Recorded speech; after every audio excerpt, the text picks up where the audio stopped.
mayroon na tayong maaring may patutuo kung paano tayo iniligtas ng Panginoon. Lahat ay sa biyaya lamang ng Diyos at walang anumang bahagi sa atin o pagsisikap natin. Gaya po ng ating napag-aralan last week nga, na kapag ang isang kriminal na tao ay pinardon ng ating gobyerno, bagamat siya'y malaya na, ngunit nananatili pa rin ang kanyang mga criminal records sa ating sa listahan ng mga kriminal. Hindi po ganyan magpalaya ang ating Panginoon sa ating mga makasalanan, sapagkat kapag pinalaya ang isang tao sa kanyang kasalanan, burado lahat ang mga criminal records natin. Buradong lahat, at ang sabi ng banal na kasulatan, ito'y kinalimutan ng Diyos o sadyang kanyang nililimot ang ating mga naging kasalanan. So nakaraan tinalakay natin ang ibig sabihin ng inaaring ganap. Pag sinabing inaring ganap ang isang mananampalataya, hindi siya inaring ganap dahil may ginawang mabuti sa kanya. Dahil siya ay ginawa ng katwiran sa kanyang loob, o siya ay mayroong pagbabago ng ugali, asal o moral sa kanyang buhay. Hindi rin siya dapat dahil siya ay ginawa ng kabanalan sa kanyang pagkatao. Sapagkat ang kabanalan po, totoo na ito po'y gawa ng Diyos sa puso ng tao. Pero ang justification o ang pag-aaring ganap, ito'y gawa ng Diyos sa langit, sa kanyang kapangyarihan, sa kanilang pag-uusap ng Diyos, Ama at ng Anak. Kaya ang pag-aaring ganap ay hindi sa kanilang pananampalataya, hindi rin sa mga gawang pananampalataya, kundi ibinilang sa kanila ang katwiran ni Kristo, the perfect righteousness of Christ. Yung kanyang pong righteousness based sa kanyang pagiging perpekto sa pagsunod sa kalooban ng Ama at pagtupad sa lahat ng hinihingi ng batas. Active and passive, ginawa ni Kristo ito, at ang lahat ng sumasampalataya sa Kanya, ibinilang yung righteousness na yon sa mananampalataya. Kaya mismong mananampalataya, nagagawa niya na, o ginawa na niya, nagawa na niya, actually, in Christ, yung lahat ng kautusan. Kaya tayo ay hindi na napapailalim sa kautusan upang tayo maligtas. But, yung kautusan po ay nananatili pa rin sa atin upang tayo sumbatan sa ating mga kasalanan. I-guide tayo kay Kristo na doon tayo dapat magtiwala sa lahat ng ating gawa at pangangailangan at buhay. Kaya tayo nabubuhay sa biyaya. Ang kautusan ang siyang nagkukonvict sa atin sa ating mga buhay.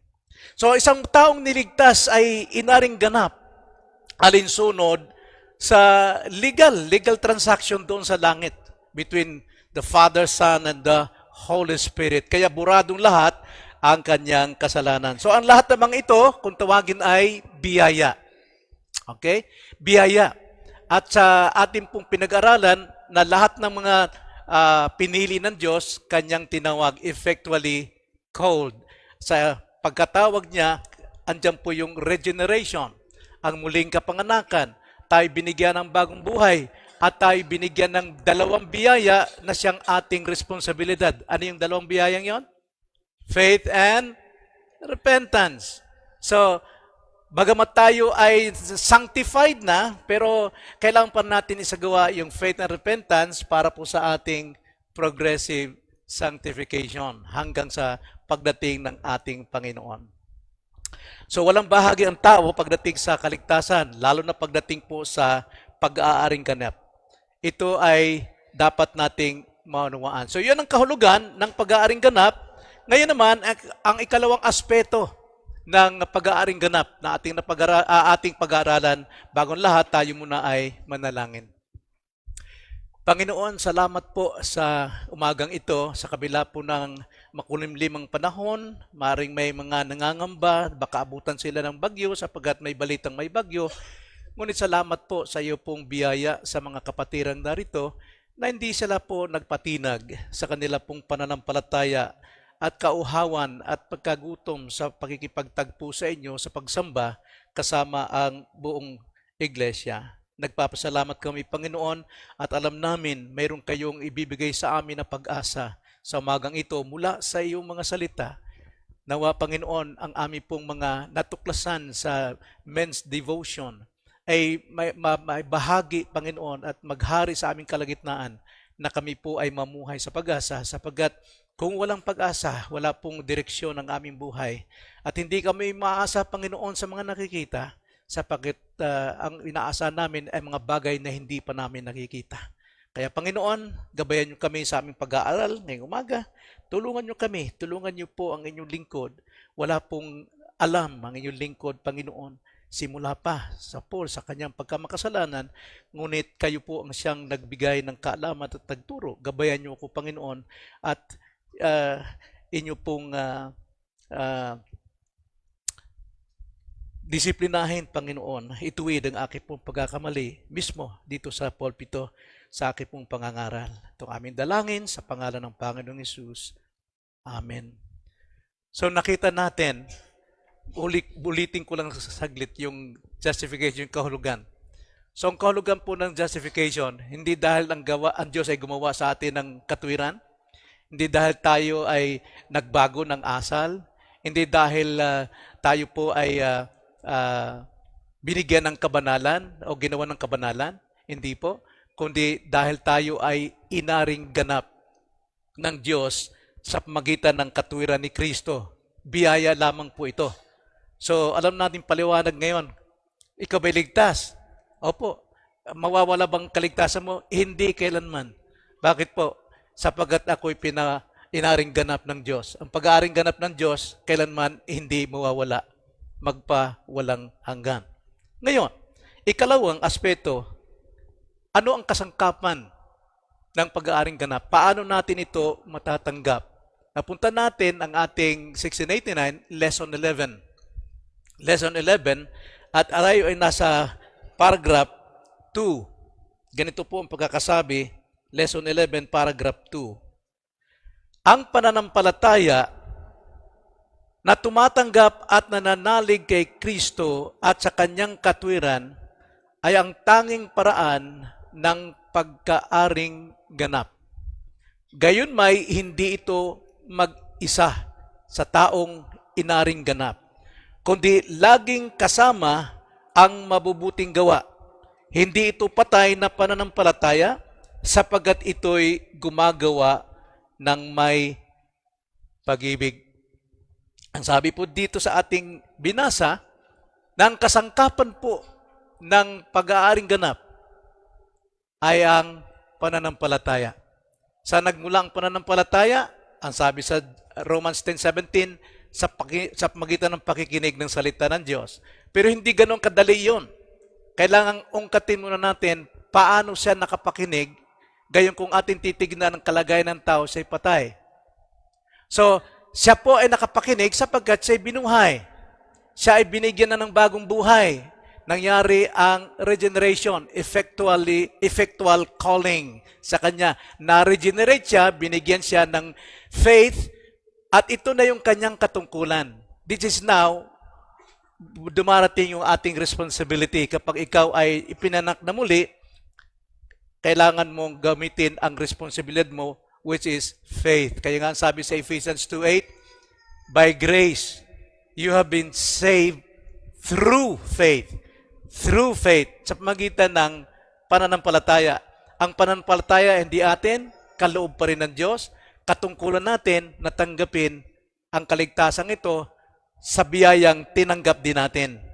So, faith po ang kasangkapan dito. Hindi faith plus, yan pong nangyari ngayon sa mga Armenian doctrines. No? Faith plus. O kaya Christ plus. Kaya marami silang tinutularan nila si Kristo. At ang panampalataya nila, ginagawa nila sa kanilang mabubuting gawa. Kundi faith alone. Pananampalataya lamang. Kaya nga, you are justified by faith alone. You are saved by faith alone. Yan po ang dapat natin panghawakan. Sapagat kung mayroon tayong dinagdag doon, binaliwala natin yung ginawang biyaya ng Diyos sa ating kaligtasan. Konting mali lang po ron, ay mali na pong lahat. Kaya nga, faith lamang. At ito ang tinitindigan ng lahat ng Kristiyano maging sa mga reformers, sa Reformation.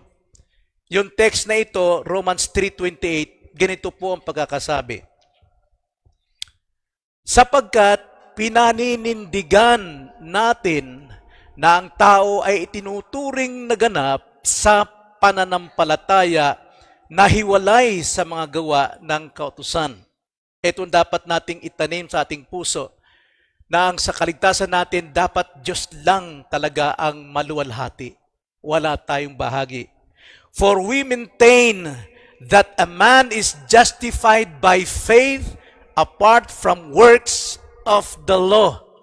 So, wala na po, hindi na po kailangan ang batas. Pero ang batas nga, yun po yung nanunumbat sa atin as Christian, nanunumbat sa atin para tayo huwag kumiling sa kanan, sa kaliwa, at diretso lamang kay Jesucristo. So yan po ang panindigan even ng mga reformers until now sa atin po. At ito ay pananampalataya natin. Pero ang ating pananampalataya ay meron pong laman. Ang object nito, nakafocus ito palagi kay Jesus Christ. Hindi sa faith natin na mayroon tayong magtiwala ka sa iyong sarili. No? Believe in your faith, trust in your faith. Hindi po. Ang ating object palagi, nakafocus palagi kay Jesus Christ.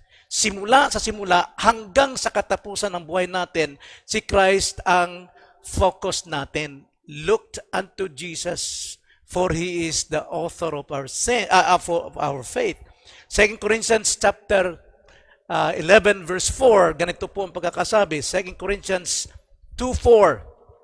Sapagkat kung may dumating na nangangaral ng ibang Jesus na hindi natin o namin ipinangaral, o kung kayo'y tumanggap ng ibang espiritu na hindi ninyo tinanggap noon, o ibang ebanghelyo na hindi ninyo tinanggap, kayo ay kaagad na nagpasakop doon. So, mahirap po na naaalipin kaagad tayo sa ganong klase ng paniniwala.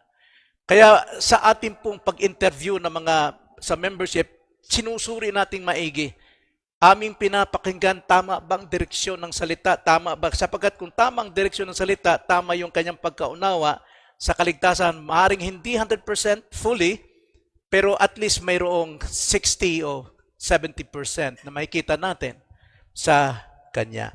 Kaya, ano pong problema natin? Ngayon, marami tayong marami sa atin ng kampante, ligtas na ako, I am saved already kasi matagal na akong umaaten. Ngayon nga lang, hindi ako umaaten kasi nagpapahinga, pero hindi nawawalang kaligtasan ko. Tama yun, hindi nawawalang kaligtasan. Justification by faith ay hindi nawawala. Pero ikaw ang nawawala. Sapagkat mayroon pong ibang bahagi sa iyong kaisipan. So anong dapat gawin? Examine yourself. Examinin natin. Katungkulan natin yon. Ang ating pag-examine sa ating sarili is by repentance and faith. Repentance unto life and saving faith, continuous yan. Yun ang paraan ng pag-examine ng ating sarili sa magitan ng pagsisising kaloob na sa atin at pananampalatayang na sa atin. Kaya sabi ni Pablo, itong kanyang rebuke o pagtuturo sa mga taga-Korinto na magugulo ang Korinto, 2 Corinthians chapter 13 verse 5.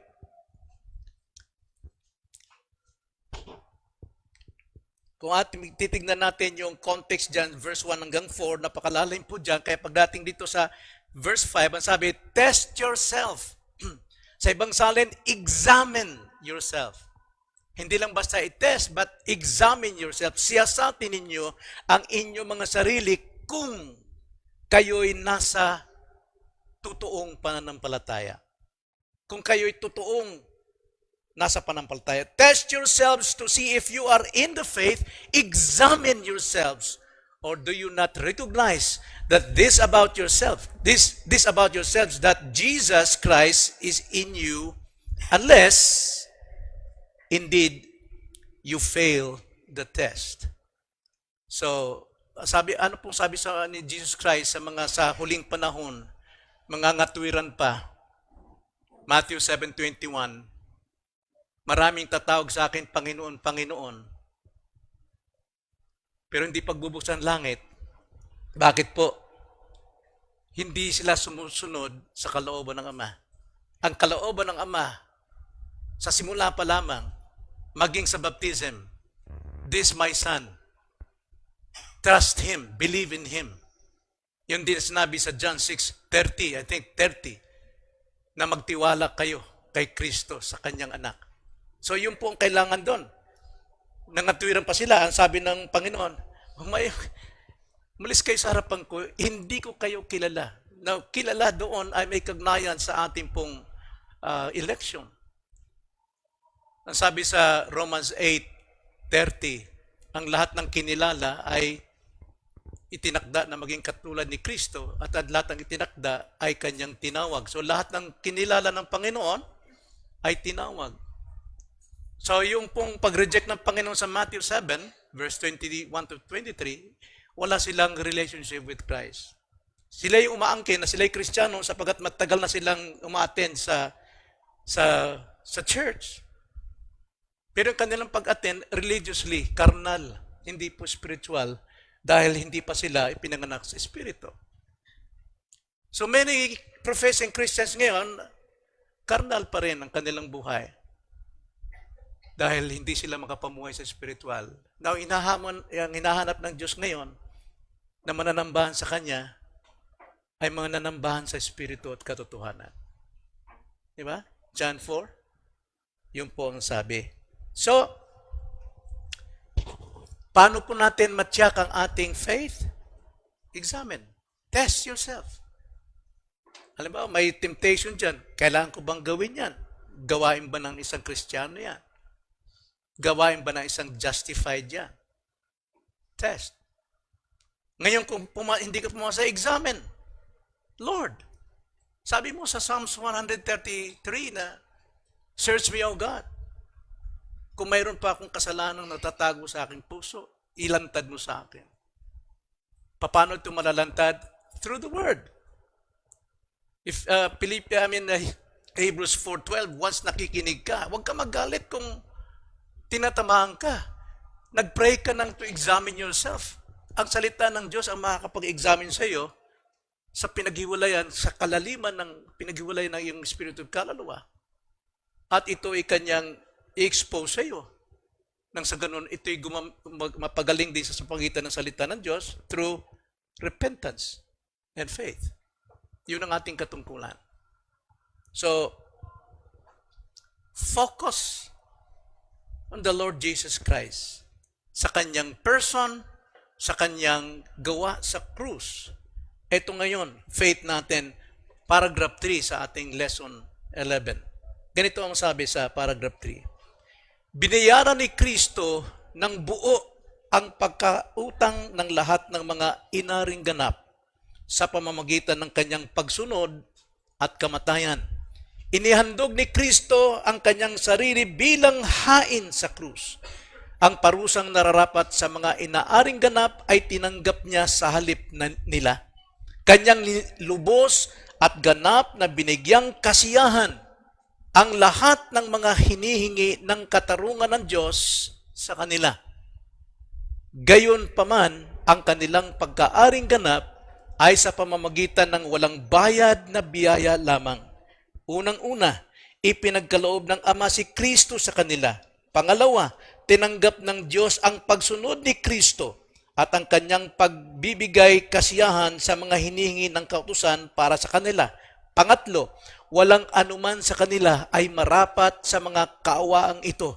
Kaya ang katarungan at biyaya ng Diyos ay kapwa naluwalhati sa pagkaaring ganap ng makasalanan. Na gusto kong bigyan lang ng konting insight yung pong huling paragraph o section.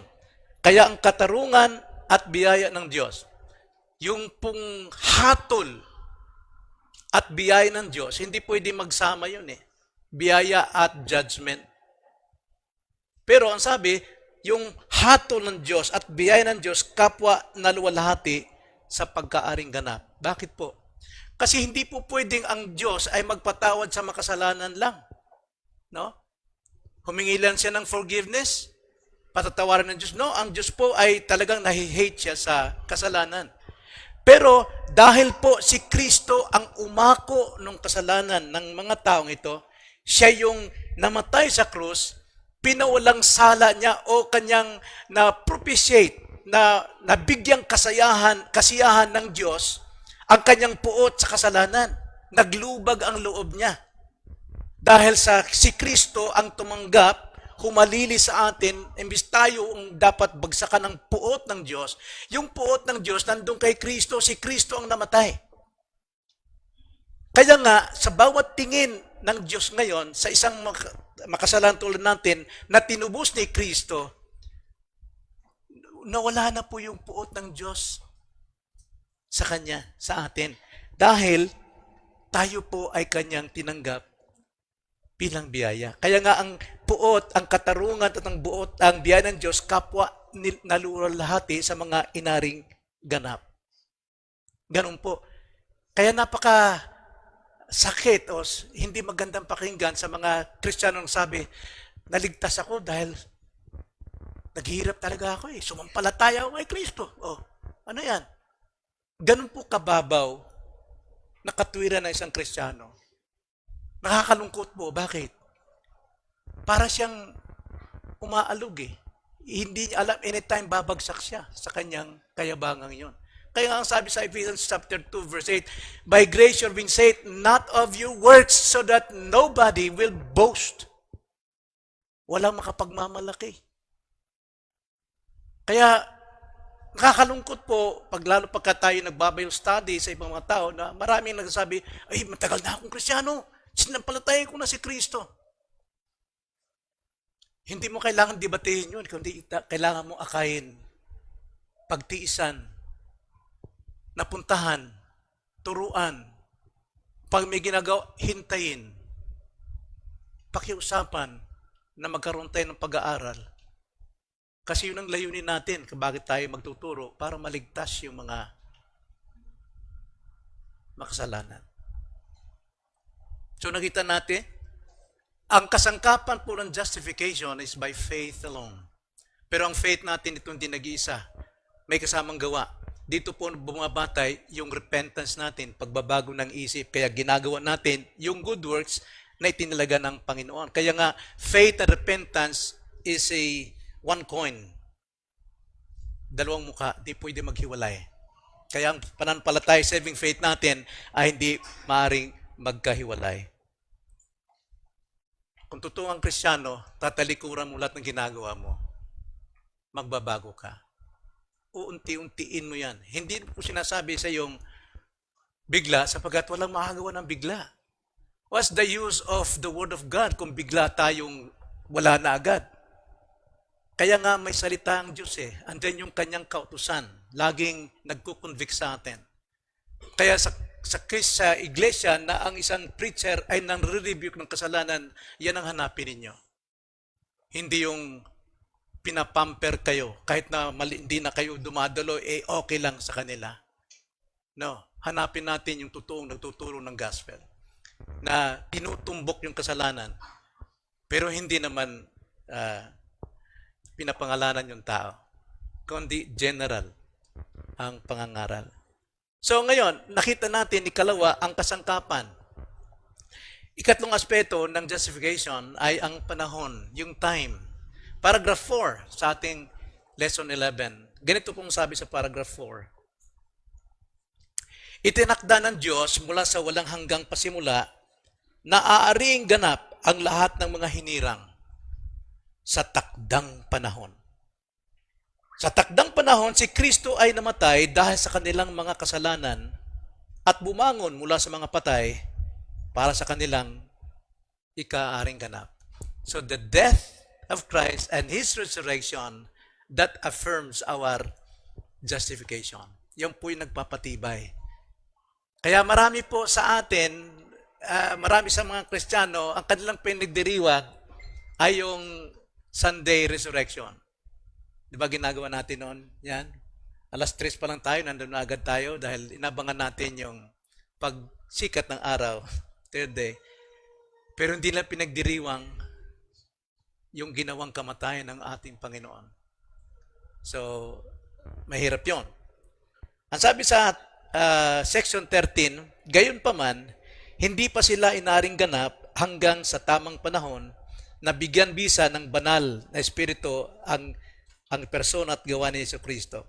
So, ibig sabihin, nangyari ng kamatayan ni Kristo at ang kanyang muling pagkabuhay, hindi ibig sabihin, tapos na, inaring ganap na ng lahat ng elect, na kailangan mo nang i-apply ito, kailangan i-preach natin ang gospel, kailangan kumilos ang banal espiritu sa puso nila na sila'y mabuksan at makaunawa at sila ay sumampalataya.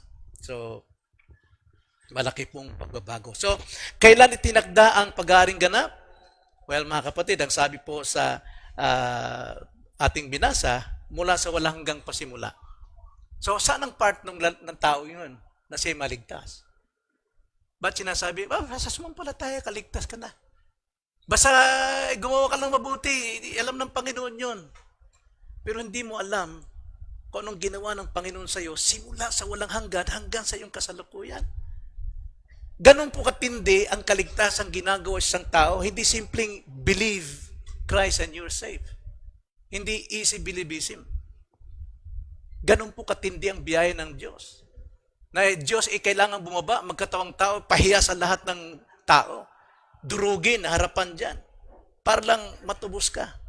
Tapos babaliwalain mo lang. Mayroon kang kasalanang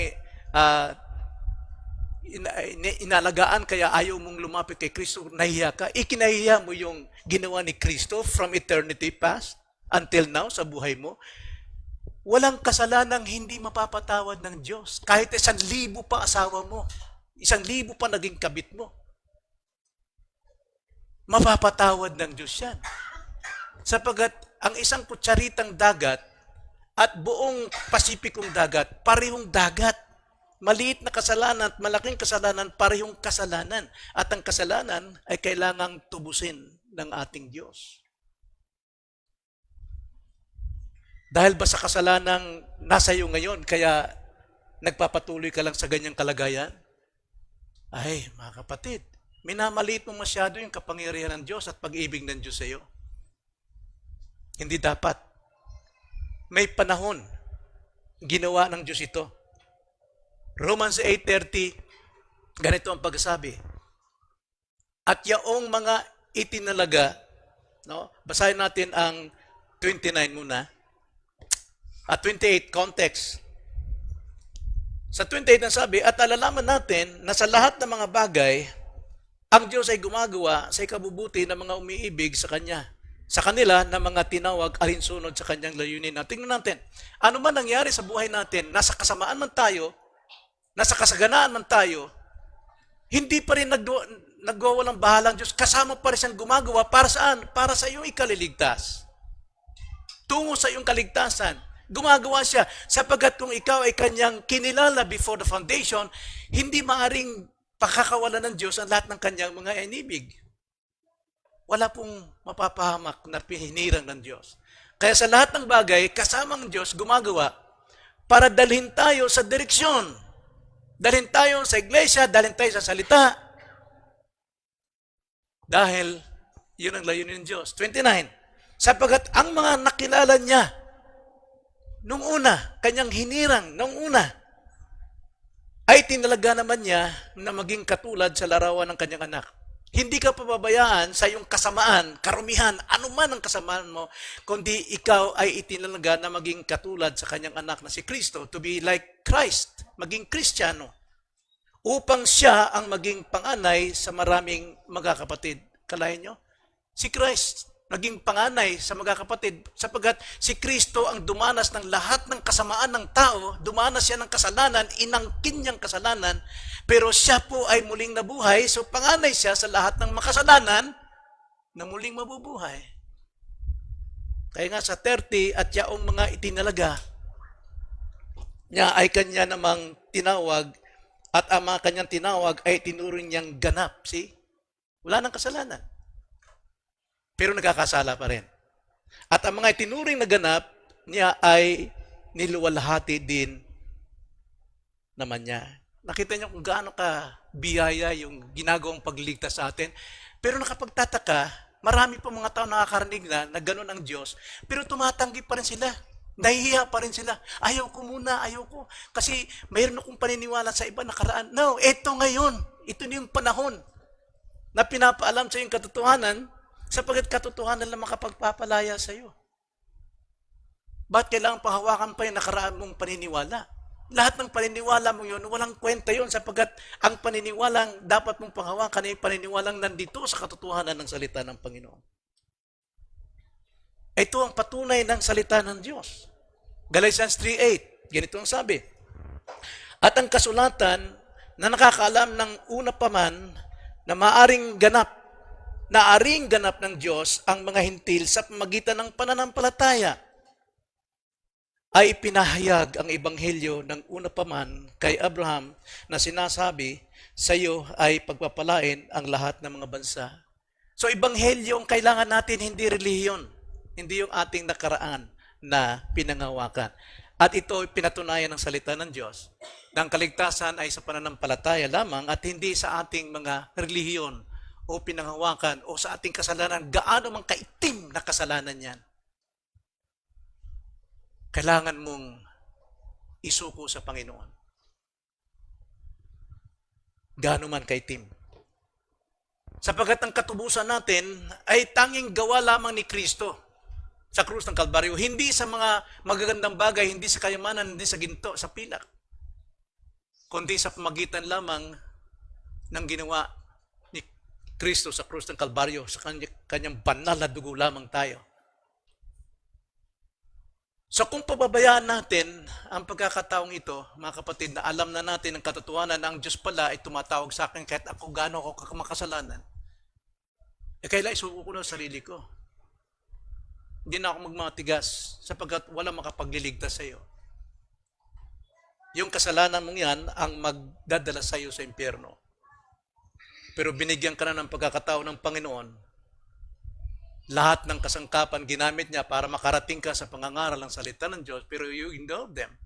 Pinabaliwala mo. Babagsak ka sa John 3:18.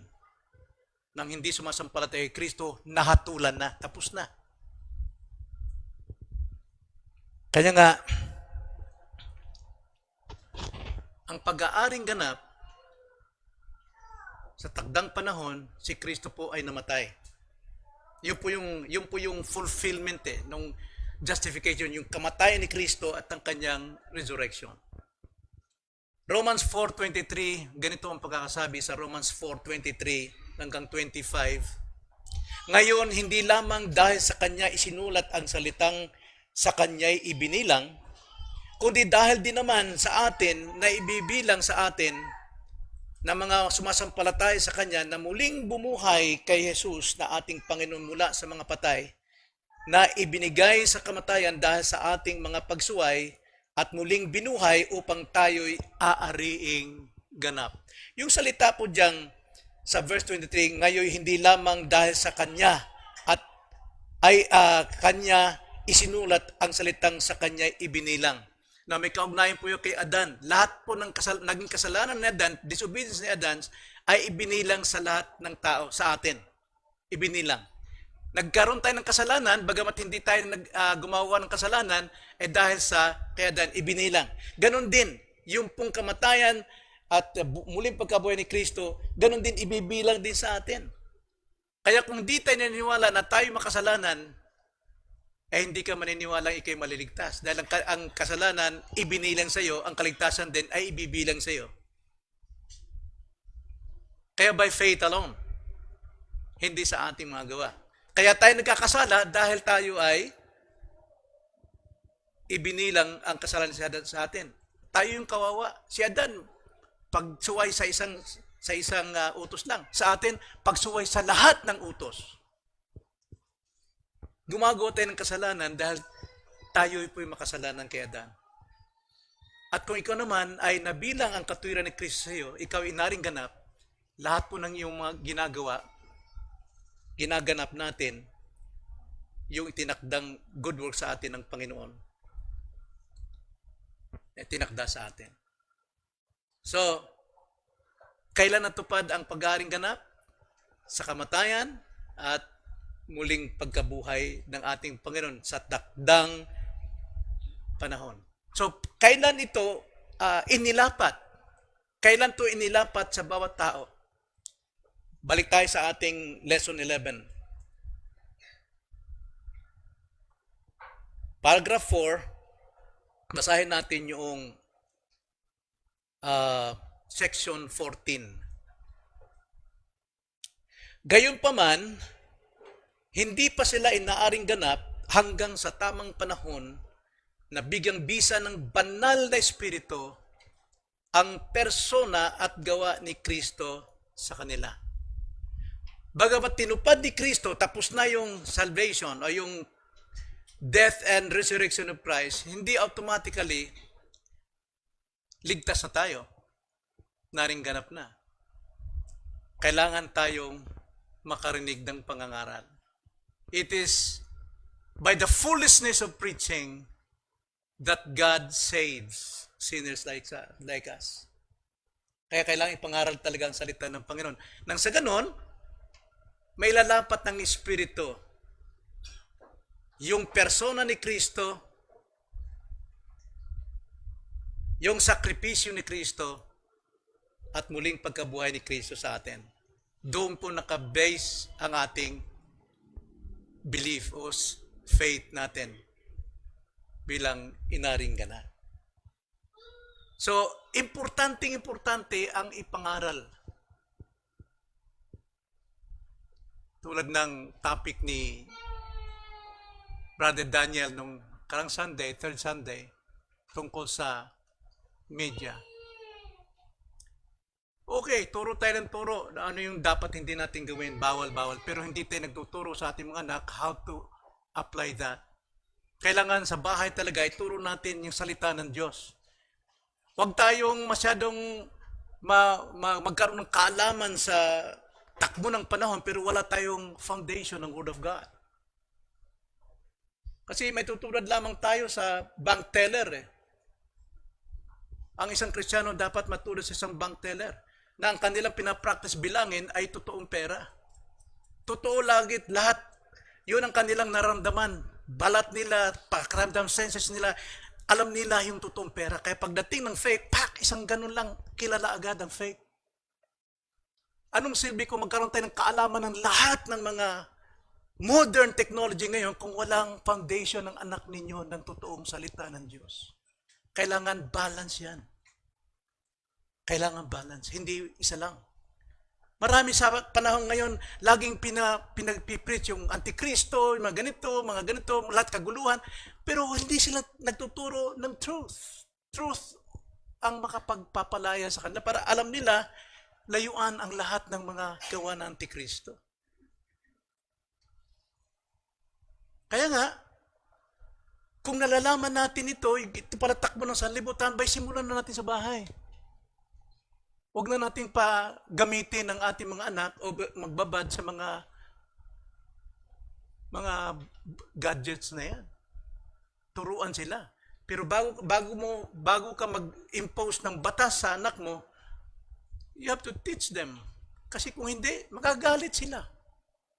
So balik tayo sa basic. Turuan silang muli. Pag naturuan na, okay na yung, nawaan nyo na. Nakita nyo na TV, di ba? Ano ang magiging bunga yan sa mata ninyo?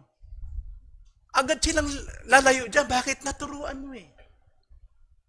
Pero panay bawal, hindi pwede yan. Ay, naku, magkakagulo kayo. Magre-rebelde, magtatantrum lang ng anak ninyo. So, kaya dito sa church, mapapakinggan natin yung mga topics na yon. Dahil kailangang malaman din natin gaano nakalago yung ating kaalaman sa katotohanan. Balanse. So, pang-apat, katapusan mga kapatid, na aspeto ng justification, nakita natin ang meaning, ang kahulugan, ikalawa, ang kasangkapan, katlong panahon, pang-apat naman nito ay yung pananatili ng justification. hanggang kailan ito mananatili sa tao. Paragraph 5 sa ating lesson 11 at maging sa 6. Ganito ang sabi sa paragraph 5, patuloy na pinatatawad ng Diyos ang mga kasalanan ng lahat ng mga inaaring ganap. Nakita niyo? At sabi nga sa 1 John na pag-aaral natin, kung tayo may pakikisama sa Ama, may pakikisama sa Anak, at may pakikisama sa ating mga kapatid, patuloy tayong nililinis ng dugo ni Kristo. Hindi tayo nagkakasala eh. Bakit? Sinunod natin conviction ng kanyang utos, love God above all. Love Christ by obeying His word. Love your brethren as you love yourself. Kaya patuloy na tayo nililinis ang dugo ni Kristo. That applies sa namumuhay sa faith and repentance. See? Hindi na kailangan, Panginoon, patawarin niyo ako. Well, kailangan lang, pagka ikaw ay talagang guilty ka talaga, you have to confess it. Sapagkat yun ang utos ng Panginoon 1 John 9. Pero yung mga kasalanan, hindi natin, minsan alam, hindi natin sinasadya, pero namumuhay ka sa pag-ibig sa Ama, sa Anak, sa mga kapatiran, that applies forgiveness sa dugo ni Kristo. Patuloy na pinatatawad ng Diyos ang mga kasalanan ng lahat ng mga inaring ganap. Hindi kailanman mawawala ang kanilang pagkaaring ganap. Subalit, dahil sa kasalanan, ay maaari silang mapasailalim ng disiplina ng Diyos bilang Ama. Sa ganitong kalagayan, hindi karaniwang ibinabalik ng Diyos ang kanyang kaluguran sa kanila hanggat hindi sila nagpapakumbaba sa kanilang sarili, magpahayag ng kanilang kasalanan, humingi ng patawad ng Diyos, at gisingin muli ang kanilang pananampalataya at pagsisisi. May mga Kristiyano tayong di na dumadalo, patay yung kanilang faith and repentance, pero darating ang disiplina para gisingin yon. Gisingin yung kanilang faith and repentance. Repentance is unto life. So, sinasabi dito sa ating lesson 11 na ang itinatagal po ng pagiging inaring ganap walang hanggan. So, we are eternally secured. Secured talaga. Dito pumapasok yung once saved, always saved. Pero, namumuhay sa faith and repentance. Hindi namumuhay kung ano lang gusto niyang buhay. Like buhay ng demonyo. Mali yung doktrinang yon. Kailangan mayroong perseverance of the saints. Makakapag-persevere sila dahil pinipreserve sila ng Panginoon. So, andun yung application natin ng faith and repentance. Hindi po mawawala yan. Hindi mawawala. So, eternal security ng justification ay nasa bawat totoong sumasampalataya kay Kristo. At ito'y kailanman hindi mawawala sa kanila.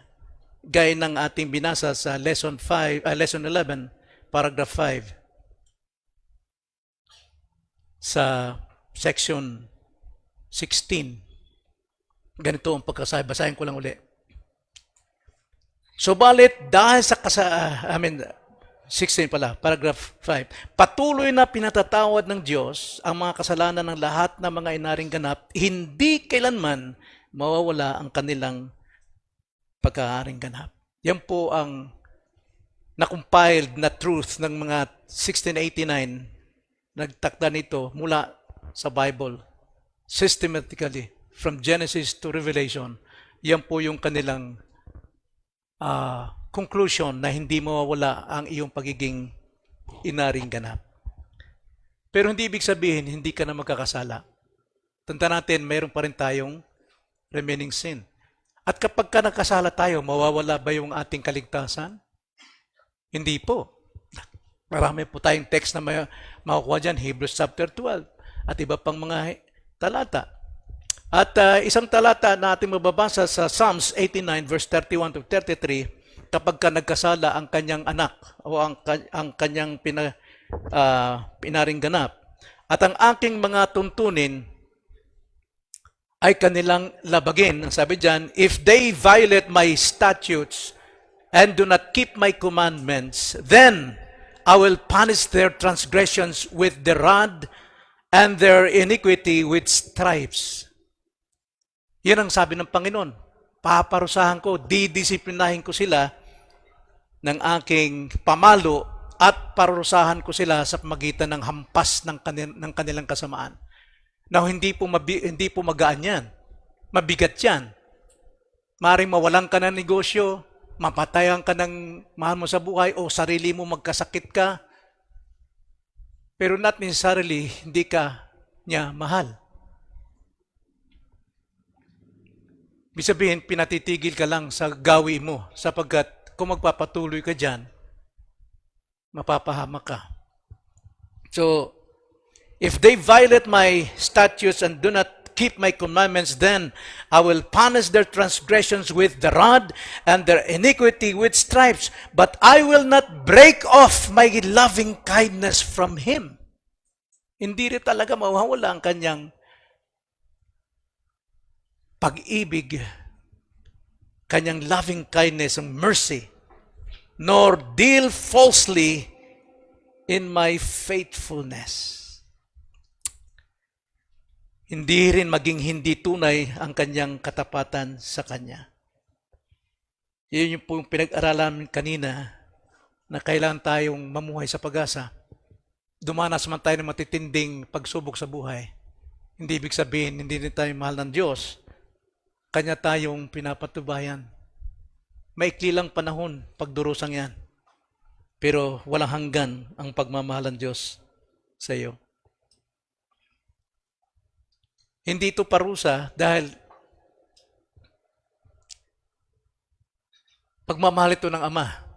Tulad, alam ko kayo mga magulang, naranasan niyo ito. Hindi pa tayo Kristiyano, masama tayo, lasenggo, nambubugbog ng anak, namamahal ng anak. Pero huwag niyong sabihin na pagkatapos nun, may masmasang ka na hindi pait ang nararamdaman mo. Pagsisisi. Pero dahil sa kapal ng mukha, hindi tayo humingi ng kapatawaran sa ating mahal sa buhay na nasaktan. Pero you're guilty. At yun din, maging sa kasamaan natin, is common grace sa atin para baguhin natin ang ugali sa ating mga anak. Ilang beses ang ama nasasaktan dahil pinalot, dinisiplina ng kanyang anak. Bakit? Dahil mahal niya. Ayaw mong matulad sila sa iyo. Pero ang Diyos hindi. Dinidisiplina ka para matulad ka sa Kanya. Hindi mapariwara. At ikalawa, hindi mawawala ang pag-aring ganap sa atin sa pagdisiplina ng Panginoon at hindi rin mawawalang bunga sapagkat ang disiplina ng Panginoon, tayo po ay Kanyang ibinababa. Hinahambol niya tayo. Balik tayo sa paragraph 5. Section 18. Ano sabi sa section 18? Ang sabi sa 18, sa ganitong kalagayan, hindi karaniwang ibinabalik ng Diyos ang kanyang kaluguran sa kanila hanggat hindi sila magpakumbaba sa kanilang sarili, magpahayag ng kanilang kasalanan, humingi ng patawad ng Diyos, at gigisingin muli ang kanilang pananampalataya at pagsisisi. Bilang isang ama rin, nagmamatigas tayo sa ating anak dahil kita mo, dinadabugan ka, sinasagot-sagot ka. Hindi siya nagsisisi, hindi sila umaamin ng kanilang kasalanan. Pero mahal na mahal mo siya. Ang gusto mo lang marinig sa kanilang labi at makita sa kanilang mukha na sila ay umaamin na nagkasala at umamin, Papa, patawarin niyo ako kung nagkasala ako. Ganun ang Diyos. Nasasaktan ang ating Diyos kapag tayo gumagawa ng kasalanan at nire-rebuke tayo through preaching, corrective, discipline at maging sa pagdisiplina sa church, hindi pa rin nagbabago ang ugali natin, nasasaktan ng ating Ama. Pero kapag tayo po'y nanumbalik, galak ang nararamdaman ng isang Ama. Natutuwa siya. Tinuturuan tayo mag-humble, magpakumbaba. Bakit maraming ayaw magpakumbaba? Well, sa salitang tanto makapalang mukha, di marunong umamin ng kasalanan, ay magbaba ng sarili. Ang tingin niya laging mataas. Kaya ayaw kong bumalik sa iglesia. Bahala sila. Kung gusto nila, habulin nila. Sobra na ako ron. Pero minsan may ganun eh. Ilan na yung mga tao na disiplina natin na hindi bumabalik? At ilan yung mga disiplina na bumabalik?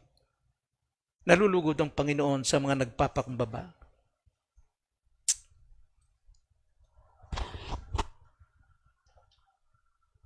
So, ang justification, mga kapatid,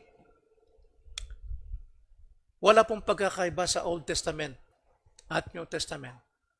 Sangayon po sa 1689, huwag tayo magkaroon ng ibang pananaw sa Old Testament yan, wala pang justification. No. Justification ay nagsimula na. Doon pa lamang kila Adan. At ipinakitang maliwanag kay Abraham. Sapagat ang gospel ay naituro sa kanila, pointing to Jesus Christ. At tayo rin, pabalik kay Jesus Christ. Kaya yung justification, yung pagpapataw ng kasalanan, iisa lang. Ang salvation natin ay kay Christ alone. Old Testament, New Testament, Christ alone.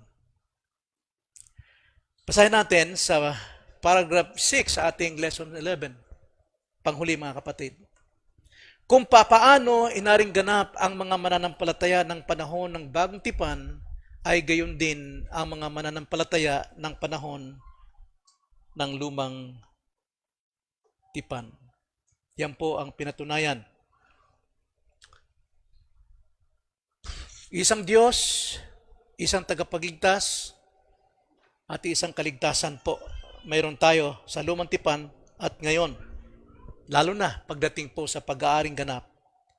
Dahil iisa lamang po ang saving faith. Isa lamang ang saving faith and repentance unto life. Galatians 3:9, so then those who are of faith are blessed with Abraham, the believer. So alam natin, Genesis chapter 15, si Abraham, ang kauna-unahang tao na ipinahayag ng Diyos na siya po ay isang righteous sapagkat siya ay sumasampalataya at siya ay naging righteous. Kaya lahat po ng anak ni Abraham, physically, ang Israel, pero mayroong tunay na anak si Abraham, spiritually, yung tulad ng kanyang pananampalataya. Doon ibinilang. Kaya nga, pag ikaw ay isang mananampalataya, anakan ni Abraham. Tulad sa Sakeo, di ba? Siya ay isang anak din ni Abraham. So, may Israel, physical, hindi anak ni Abraham, pero marami rin sa kanila naging anak ni Abraham sa pananampalataya. But mostly sa kanila, anak ni Abraham sa flesh. Kaya hindi lahat po ng Israel ay Israel. Pero lahat ng Kristiyano na sumampalataya kay Kristo ay spiritual Israel. Tayo po yun, mga kapatid. So, maging balanse tayo dyan. So, pagtatapos po, kahulugan po ng pag-aaring ganap, ito'y gawa ng Diyos sa isang makasalanang tulad ko. Gawa ng Diyos. Wala akong bahagi. Yan na dapat natin tandaan. So, kaligtasan from lesson 1 hanggang lesson 11, kaligtasan, gawa ng Diyos sa isang makasalanan tulad ko. Dahil isinugo niya kanyang bugtong na anak na siyang mamatay alang-alang sa kanila. At mangyayari yon sa sandaling sila'y sumampalataya sa kanya, hindi mapapamak. John 3:16, di ba? John 3:16. So, gawa ng Diyos. Ang kasangkapan ng pag-aaring ganap, pananampalataya lamang. Pananampalataya lamang. Kailan nangyari? Ito ay tinakda na sa eternal times at nangyari ito na fulfilled sa kamatayan at muling pagkabuhay ni Kristo, na-apply ito sa atin nung tayo makarinig ng Ebanghelyo sa pangangaral. Okay. So, anong benepisyo ng pag-aring ganap? Hindi ito mawawala magpakailanman. Romans 8:1. There is therefore no condemnation to those who are in Christ. Pero dahil tayo mayroon pang remaining sin, 2 Corinthians 5:17, those who are in Christ are new creatures. All things have passed away. New things. No, may bagong bagay na darating sa ating mga buhay. Amen? Tayo po'y manalangin. Panginoon, maraming salamat po sa kapahayagan po ng inyo pong biyayang kaligtasan sa amin. Tunay na kayo po ang naluluwalhati sa mga totoong tumanggap ng kaligtasan sapagkat lahat ay na-attributes namin sa iyo at wala po ni bahagi sa amin. Mayroon man kaming katungkulan, ngunit ito'y biyaya nyo rin kaloob sa amin upang masunod namin at maingatan ang iyo pong kalooban. Maraming salamat po itong aming dalangin sa pangalan ng Panginoon Hesus. Amen.